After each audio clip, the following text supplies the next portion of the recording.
Hello. Hello. We're here on the Unified Love Transmissions for April 13th. We're here with Miss Kerry Costello, and we're just going to talk a little bit about Kerry's a teacher and practitioner of Unity. And why don't you just introduce yourself, Kerry? What do you do? What is your work? I've been a meditation teacher for 40 years. So I started out with transcendental meditation. I've investigated many different kinds of meditation, and I'm also a matrix energetics practitioner. And I've spent a lot of time studying both the ancient scriptures, the quantum mechanics, so validating this with science, and then direct experience. And so I've always felt that having those three things, when they all cohere, then you know it's true. You really can feel the truth, and it's verified by the text and now with science. And it's just great that science is finally catching up. Yes, I agree. So this whole theory of unified love being our source is what this is all about. And so why don't you just talk about, for you, what is unified love in your practice, and how can we all connect to that in our own practices, in our own lives? Well, I think it's all the heart. So, yeah, it's all coming into the heart, and really understanding that everything right now is about choice. And so if we choose to come from our heart, we're naturally going to come from more compassion, more forgiveness, more gratitude, more love. And what they find is that what you put your attention on grows stronger, or in quantum mechanics they call it the observer effect. So if you're choosing to feel more of the love, then that is going to be resonating in your field, and it's an emotional carrier wave that actually affects the whole field around you. And the field is already love. It's already this oneness, this underneath everything. If you take it down to the minutest levels, it's just spaciousness.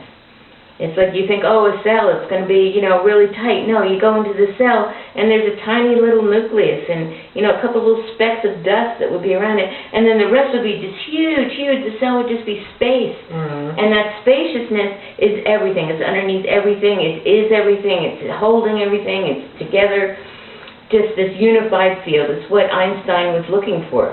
It's a unified theory. Well, now we're having it. We're now getting understanding that it's the same thing. It's the same spaciousness in your cells. It's the same spaciousness in my cells. It's the same spaciousness that's in the table. And it looks solid because knowledge is different in different states of consciousness. And so when you're looking at it from just a 3D level or a third-dimensional level, it feels really solid, like it's solid there. But we know that if we take it down to the atomic level, and if we break one of the atoms in there, it's not going to be a little knock-knock. It's going to be a huge expansion. So different levels of consciousness have different realities. But the one reality that's true for everything is that it is this one unified field. We're all connected. And you see this like in birds, for example, like when they're going to migrate and you see that where they all go at the same time together, and the fish do that. And it's like, well, how do they do that? How are they communicating? It's because we are already one. We're already communicating with each other. And HeartMath and the Institute of Noetic Science has been doing a lot of research on this and finding that you can have, a person in another room that's completely in a vacuum and not being able to understand what's going on in another room, and yet that person and this person, if they're shown a series of images, the person in one room, and say they're all nice and then one is really scary, the person in the other room, if they're connected, if they have a bond, will register the fear, as if they just felt it. And so they're realizing, we've all had that experience of, like, you think about somebody and then they call up right at that moment, right? So it's like there's a field that's connecting everything, and they just found the deer. For example, somebody was really looking at them and thought, oh, we're waiting for the alpha deer to come and say, which water hole are we going to go to today? And what they found is there wasn't an alpha male doing that there was a consensus. Like when all of a sudden when a certain number of the deer would just like, maybe you go to this one. Just kind of leaning that way. Then all of a sudden, everybody, the whole herd, moves in that direction. So it's a cooperation, it's communication that's going on, not just verbally, but from our heart space, one to another. And so the best thing that we can do is come back to just recognizing, is this true for me? Is this thought true for me? If it's coming from love, it'll be true. It'll ring true. If it's coming from a story of less than or lack or limitation or anger, fear, any of those old vibrations, it'll feel heavy.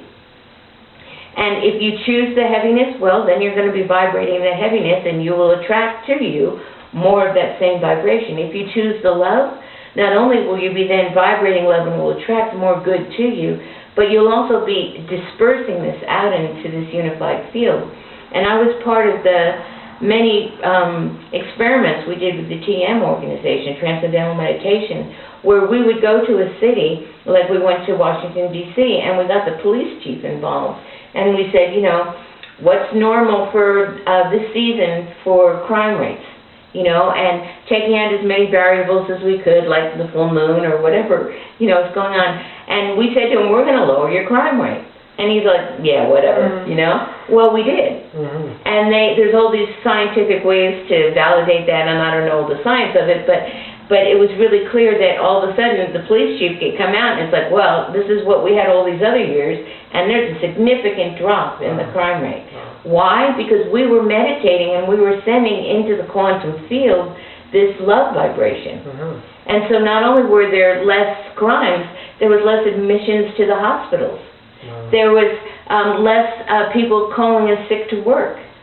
There's, you know, it's like, it's amazing that we're just recognizing now that we're all one, and that what each person contributes to it affects the whole.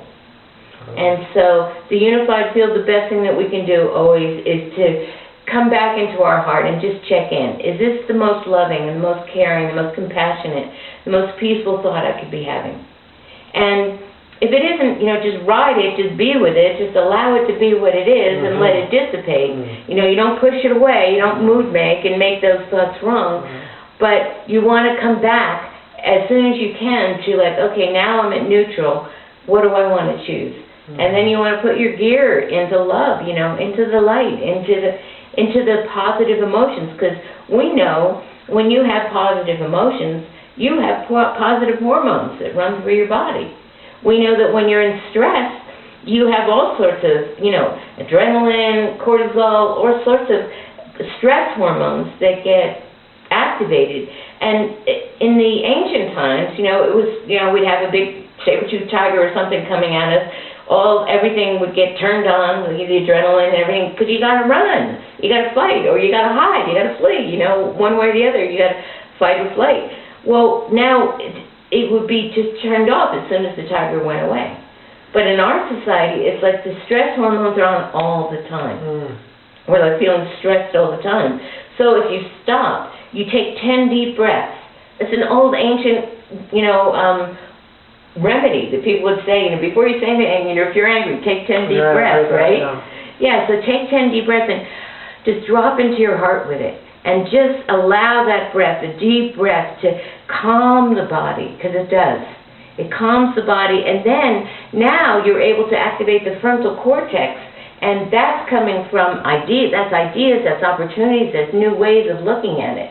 The old way that you're triggered in, coming from the back of the brain, the limbic system, is the old fight or flight, and that's old. It doesn't have solutions. It's just there to make you survive. That's it, like run or, you know, fight, one or the other, or freeze is the latest one. So we have fight or fleas, and those hormones going through our body, and we all know, what do the doctors say? Stress in the body creates all sorts of dis-ease, right? So instead of doing that, choose to take the 10 breaths, just drop into your heart. You can take your hand, just put it on your heart, or tap your heart a few times while you're breathing, and it just brings your attention back to your heart, to love, to trust, or silence, or compassion, or one of the qualities that's going to be helping you at that moment. Because then you're in a calm place. Now solutions are possible. Like Einstein said, you can't solve a problem on the same level that created the problem. So if the problem is stirring up all your stress hormones, you're like fight or flight, well, that's all you're going to be able to do is fight, flight, fright, or freeze. But if you calm yourself down with those breaths and just let go, just calm down in that minute, then the frontal cortex is like, oh, well, we can solve this. We don't have to fight this. We don't have to flee from this. It's not even that scary. Here's the way to deal with it. Here's the solution. So the breath allows us to not only inspire, because we're breathing in and the root, bless you, inspire, like from respiration. It's spirit, it's life, it's breath.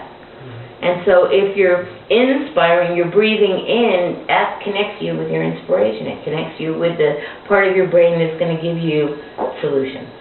Okay. Okay? Awesome. Thank you for sharing. Okay. Yeah.